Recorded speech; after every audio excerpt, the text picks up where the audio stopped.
Oh yeah, we are live. Oh boy. Well, YouTube, I'm here with Mr. Joel Park. Hello. All right, Joel, we haven't talked in a while, haven't been doing a formal podcast. You've been doing your podcast, Training Group Live. Yes, the show must go on. Link will be in the description. You've been But we haven't slacking on the talked on job. YouTube about many things. Yeah. So I want to talk about rifle training, because you and I put out a book on that, adaptive rifle. Mm-hmm. I think it's a winner. Yeah. Yeah, Going but well. you went and did you like took your own class basically. Yeah, 100%. The way that you'd want it taught. So you went and did a 2-day rifle pistol taught by Pranka and I. Mm-hmm. So tell me about it. What were your thoughts? Well, like you said, I wanted to go as a student, not going to the class like I already know all the material. So, well, I mean, real talk, rifle ammo is expensive. So, Yeah, I know. all right, for normal working people that don't have don't have a basement full of ammo or a work thing. That feels targeted to me. Yeah, 5.56 is probably 40 to 50 cents a round, depending on what you get. I mean, that's pretty much, I think, fair market value right now, what the stuff's going for. So I don't shoot a ton of rifle ammo unless, I mean, I've done the agency deal. I've done like rifle training. I've had people come to me for rifle training. But if I don't have a thing coming up with a rifle for a while, I mainly just shoot handgun because, as you know, a lot of the stuff carry over and the rifle ammo is just expensive. I'm not going to go through and shoot 1,000 rounds of that stuff in a week. Whereas with pistol ammo, I might shoot 1,000 rounds in a weekend. So yes, maybe you saw this. I put out a video on YouTube. I did see that a few days ago. Yeah, how much money I spent on ammo just because I thought it was hilarious. Yeah, just the number. I mean, obviously it's a business expense for us, but my accountant's still like, what are you doing? Like, what are you buying all this? It's great. It's really funny. Yeah. So anyway, I shot enough, I don't know, maybe 100 rounds a week, 150 rounds a week, a couple weeks, doing some dry training leading up to the class. But I wasn't in like the best rifle shooting shape I've ever been. Like if I was going to go have a week-long agency thing or something like that. So I was competent, and I didn't feel rusty at shooting, but I went just, at a level I felt like maybe an average person would going to take a class, or I'm like competent, I understand stuff, but I'm not ready to use the force necessarily. Yeah, no, I mean, and to describe using the force for people that don't know what you're talking about, like today I was shooting 10-inch plates, so 10-inch steel, unsupported with the rifle, back at 60, 70, 80 yards, right? And there was a couple times I'd be shooting, because I was shooting pairs of shots on the plate, so they bink, bink, if it all went well. And I was kind of catching myself making micro corrections as the dot's coming down from recoil. I'd feel just a little something in my shoulder or my arm to line the dot up so it'd come back center on the plate, kind of using the force. Another example for pistol shooting. But the amount of ammo that it takes, or the amount of training really that it takes to get to where you're using the force like that, it's crazy.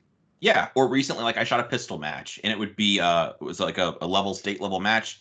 The handgun comes out of the holster when it gets to eye line, basically. As soon as it's just kind of in front of my face, I crack off a predictive pair as fast as I can pull the trigger, and they're more or less like a fist-sized group, in the center of targets out to, let's say, 7 yards, something like that, where I'm kind of just looking through the gun. My eyes go to the spot I want it to hit, and I can just, off of maybe feel or index, shoot very fast and very accurate up close, just because I've shot so much. I know that feeling, and I can just use the force. But because of the cost of rifle ammo, you're not going to try to maintain that level with a rifle. No, and not for a weekend class. Like, no, I'm not going to do that. So anyway, I was very competent, and I could hit everything. I know how my gun works, all that kind of stuff. But I just went in just as a competent, fairly trained person, just to experience it as a student. Do the same thing. I mean, a lot of people there. I was wearing a T-Rex shirt. One of the guys like, "Hey, do you work for T-Rex?" I'm like, "Oh no, I'm just a fanboy." And so no, like a lot of people there, like in the class, don't know who I am. I'm just there to shoot, just be one of the guys, just there to be a student. So that was really fun. All right, and I think there was some takeaways for you from that, just on mount and connection and all that stuff. For sure. So kind of loosened up your mount a little bit, but more consistent connection. Yeah. Previously, I mean, real talk, I can get very good results cranking on the rifle very hard. So a very firm connection, almost with everything I've got, maybe just a tick off from that where I'm not shaking, but I could shoot the gun very straight. I remember what was you and Lucas were at my range. We were training. We were shooting doubles at 50 yards and using that mount, I was firing pairs and for whatever we had, let's say 5 string, 6 string, whatever. I go down to a 50-yard target and they're all in the A zone, not a single one out. So that does shoot, like I could get very good results with that, but it also is more work for me because it's more physical, exertion, pulling the rifle in as hard as you can, and it's tougher to maintain that. So with Matt, he had a drill I really liked, an awareness drill, where you crank on the rifle, pull it as hard as you can towards your shoulder, firing off some doubles, and then the target next to it, relaxing your mount some. And to elaborate on that, there's a difference between, well, I like the way Matt describes the mount as feeling the rifle buttstock pressure against your shoulder, opposed to how hard you're squeezing the forearm. Because people might think those are interchangeable or related, but they're two very different things. Yes. For example, I could crank on the forearm very hard, holding onto my rifle, but not be pulling it firmly into my shoulder. Yeah. Yeah. So, what? Yeah. One thing that Matt really highlighted, and that as you think about it, it does make sense. The mount on your rifle is always changing in ways that matter. So let's say if you have a flashlight you want to use, sometimes you're going to probably change hand placement to use it. And if you have a laser you want to activate, like on an end gall or something, you'll change hand placement to control that. As you get tired, which happens way faster with a rifle, that mount is going to change. So it's a lot more of a moving target thing than it is with a pistol, I find. Correct. All right. It's good. So I want to talk about the primary and secondary stuff. Yeah. Okay. So you and Velox, Nick Young, went on the primary and secondary podcast. With the other dude that was on there with you was John Dufresne is his name. I think I'm going to get it wrong. Smoky Bear Actual on Instagram. That's who it is? Yeah. Kinetic something. I'm and sorry. then Matt Landfair, the head goon at primary and secondary. I think the owner or the main guy at primary and secondary. Yeah. So the reason I'm bringing this up is I got a lot of messages about it because people weren't really clear. You did? Oh, yeah. Yeah. So if my understanding is clear, essentially you and Nick Young went on primary and secondary as a proxy for Matt Pranka and myself. Is that fair to say? The way it appeared to me. Yeah. And I mean, I brought up Matt Pranka's name and everybody just kind of cringed, like they didn't really want to talk to him. So that's interesting. He's a really nice guy in my experience. Dude, he's so nice, but how about this? He's very direct and critical in what he sees and what he says, and very critical of instruction, doing things properly. Training scars is a word that gets thrown around. I mean, very critical of that kind of stuff because he's in that industry and he has the real world experience that a lot of other people lack. Matt's actually done that stuff and he understands how it actually works in the field when you're actually, using those techniques. Right. I think the thing that jumped out at me was kind of really the lack of insight or information that the primary and secondary guys had. The podcast that you and Nick were on, it was like a one-way thing. Information flowed one direction, whereas you guys are very informed, and the other guys didn't seem to really know what they were talking about. I mean, that's third party. That's how it seemed to me. And I mean, it's not that people take Landfair very seriously, but on there when it was, hey, what training are you doing to follow up on this class you did? Because Nick Young, a guy who teaches professionally, by the way, says, hey, if I do one class, I'm good for 6 months or a year. That's what I want. 6 months or a year of homework from one class. And Landfair was like, yeah, I do a class every month. And pretty much the training I do on top of the class is talking about it with other people. That's how I reinforce those concepts. The context was being a perpetual student. So the idea was going to a class a month or every other month makes you a perpetual student, that you're constantly learning, I guess. And that was the question. Nick beat me to the punch. The question was, if you're taking that much information in, how do you actually put it into practice to change your training, your behavior, the way your techniques, the way you do things. Yeah. Well, I think the takeaway there is that primary and secondary is for guys talking about doing training, and then guys actually doing training are not involved with primary and secondary. You don't have to respond to that. That's just my view. I'll share one conversation I had with Landfair offline, which hopefully he won't be too upset that I'm sharing. We had, well, there's like kind of two sides on there. There's Nick and I that I can speak for Nick. Nick's was a horse farrier, so he shoes horses. I'm an IT nerd and a performance shooting enthusiast, but I've never done anything cool. I guess I've carried a gun, a concealed carry, like whatever. That'd be the extent of, something cool that I've ever done. I've never been in shooting. I have no desire to do. I don't want to shoot anybody. Never done any of that stuff. Never been military, law enforcement, whatever. So we were just coming at it from a performance shooting side, having never been in, those kinds. So it's very different viewpoints. And my conversation with Matt was, this is really good. Like my own podcast, I love having people that will, how about, for an example, you and Professor Kim. There's different viewpoints. You guys say things differently. You look at things differently. That's really good and healthy. And so my conversation with Matt was like, hey, this is really good, having a lot of dialogue back and forth, very different viewpoints, very different takes on a topic compared to, being real.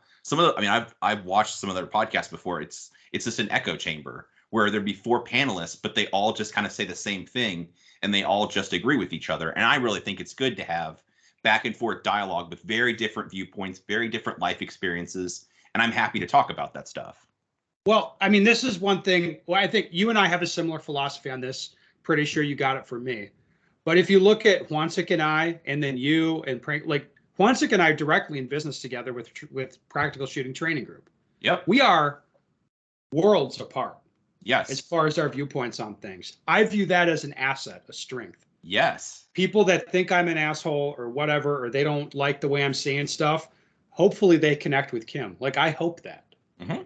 And vice versa. They're like, hey, this guy, it's too detailed. Just tell me just the facts, spam, that kind of thing. Then they're going to connect with what I'm saying. Mm-hmm. But I think very few people have that sort of mentality. I agree with you. Yeah. How about another fun topic? Well, just so happens I've got one here. Dot occlusion. This was Dot occlusion. When this came out, the internet was like upset with us, right? Because it's like, what is this? This is unsighted, unsighted shooting. Do you even use maybe it's index? Like, there's all kinds of way people perceived it. And you and I were happy to talk. I'll go on a live. I'll do a podcast. I had a top tier shooter, a professional top tier shooter message me, ask me about it. Like, I don't get it. What's going on with this? And I sent, without trying to be information overload, paragraphs of, this is what I see as an instructor. This is what I see the students do. This is how you diagnose this issue. This is what the students get out of it. This is how, like, give them the whole deal. At the end, it was just like, well, I guess I just don't really get it. LOL. I was like, okay, dude. No, and that individual, I know who you're talking about. That guy cognitively does not understand dot occlusion. And I don't mean that in like a mean way. He literally doesn't understand doing this. But I want to draw there's an important point coming to this. The point was, I'm passionate about talking about that because I'm nerdy about this stuff, and I'll talk to anybody that wants to talk about that. And I don't see that as being like, Ben, I don't get the dot occlusion. It seems dumb to me. Tell me the full story. That's not being toxic. If Ben's really interested, or one way or the other, that's really good to have those conversations because you educate people about it. Well, yeah, even if dot occlusion doesn't work for me, I don't need it, I don't like it, it's not for me, but I see it helping other people.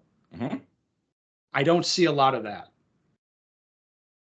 As a shooting instructor, other shooting instructors that don't understand dot occlusion, that starts to irritate me. Because it'll be some dude who's like, oh, I'm a red dot instructor. And it's like, okay, cool. And like, here's this, like, this is one concept that you can use to help people understand red dots, like occluding it. Do they understand it? No. And it's like, well, that dude probably shouldn't call himself a red dot instructor because he's not understanding. Well, to tie this in nicely to the primary and secondary podcast, again, if people haven't listened to it, check it out, see what you think. There's vehicle CQB came up. And I'm very open to the fact there's a lot of stuff I don't know about it. I love learning new stuff, and I'm very open to the fact that there's a lot I don't know. So all I did was share my thoughts on like what I see, what, I've talked to people that have done the stuff. It's like, hey, either run them over with the car or get out of the car.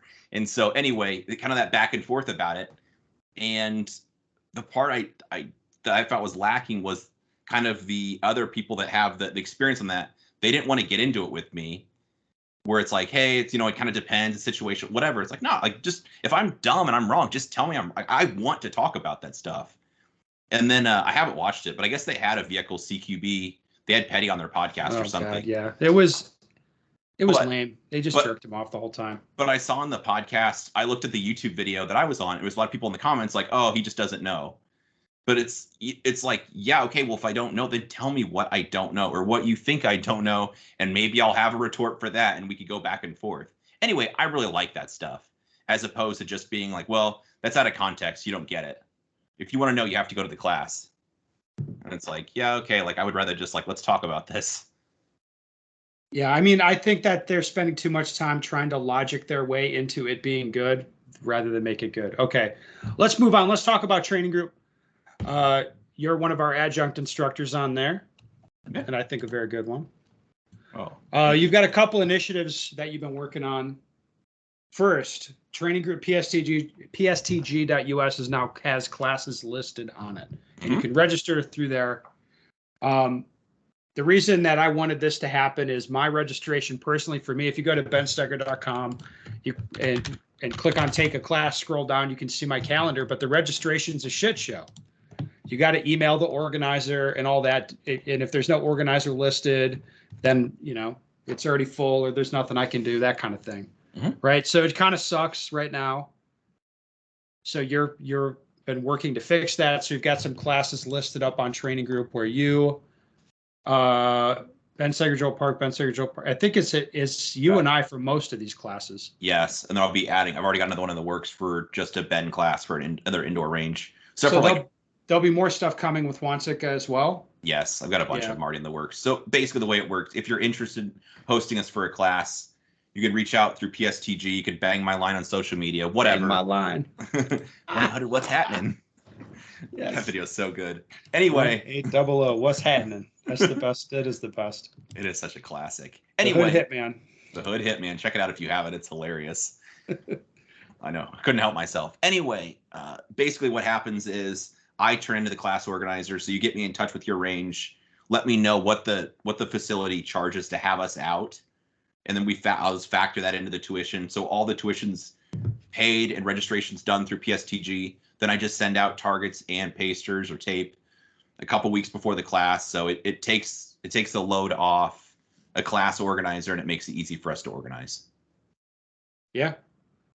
Then okay. while I'm plugging my own stuff, while Ben's taking a second to think, if you haven't listened to my podcast, which is way more on time and weekly, Training Group Live is the name of the podcast. You can go to where on PSTG, there's an RSS feed there if you want to find it that way, or just whatever podcast app you like. I'm on all of them, I think, whether it's like Stitcher or Apple Podcasts or the Google Play Store, whatever. Anyway, you can find it that way. If you want to listen to it, it's free. So there's one other event I've been getting hit up about, Training Group Summit, the annual Training Group get together.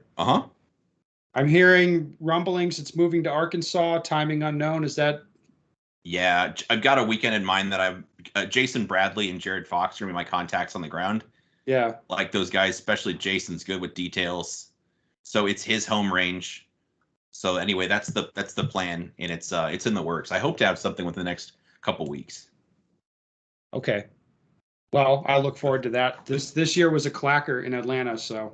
It was good. Just a sneak peek of what's coming. I hope to incorporate stages because we got a lot of feedback from last year. People wanted stages, so that'll be worked in, as well as either if I don't have a food truck at the range, there's already plenty of places locally. We can do group dinners probably Friday night and Saturday night. So there'll be an event where everyone can kind of get together, and even if it takes longer to get your food, whatever, everybody can chat and hang out all together. Also, one maybe bad piece of news. It will be limited for the amount of people we can hold this year. Or I'm gonna cap attendance. I don't No, have that's a good idea. That a should firm happen. number on that yet. It'll probably be around 50, something like that. There was it got out of hand this year. I don't know if it's out of hand, but we're at the It wasn't a limit of disaster, but it was more that we're like, oh, we should have closed Reg. it was like the limit of how many people I'd want. And we want to make sure we have a really quality experience for the people that go.